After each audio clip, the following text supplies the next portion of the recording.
សម្ដេចធិបតីហ៊ុនម៉ាណែតកោតសរសើរនឹងជួររួមអបអរសាទរក្លឹបបាល់ទាត់ព្រះខ័នរាជស្វាយរៀងដែលទទួលបានជើងឯករងពាន AFC Challenge League ក្លឹបព្រះខ័នរាជស្វាយរៀងជាក្លឹបតំណាងឲ្យប្រទេសកម្ពុជាប្រកួតក្នុងពាន AFC Challenge League ដោយបានធ្វើការប្រកួតចម្រុះជាច្រើនដំណាក់កាលនិងឈ្នះជាបន្តបន្ទាប់ជាមួយបណ្ដាក្លឹបបាល់ទាត់ផ្សេងៗទៀតនៅក្នុងតំបន់មុននឹងឈានដល់ការប្រកួតវគ្គផ្ដាច់ព្រ័ត្រនេះដែលនេះគឺជាមោទនភាពសម្រាប់ប្រទេសកម្ពុជាលើវិស័យកីឡាបាល់ទាត់បើទោះបីជាមិនទទួលបានលទ្ធផលវិជ្ជមាននៃការប្រកួតវគ្គផ្ដាច់ព្រ័ត្រកាលពីម្សិលមិញក៏ដោយ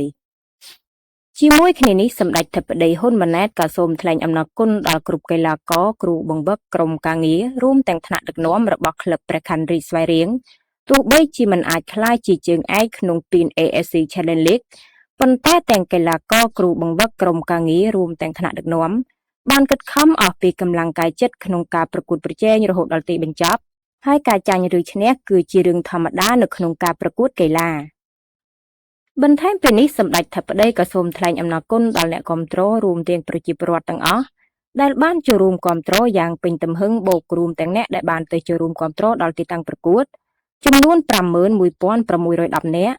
និងអ្នកដែលបានចូលរួមគាំទ្រតាមគ្រប់រូបភាពនិងគ្រប់ទីកន្លែងដែលការនេះនឹងកាន់តែជំរុញវិស័យកីឡាបាល់ទាត់កម្ពុជា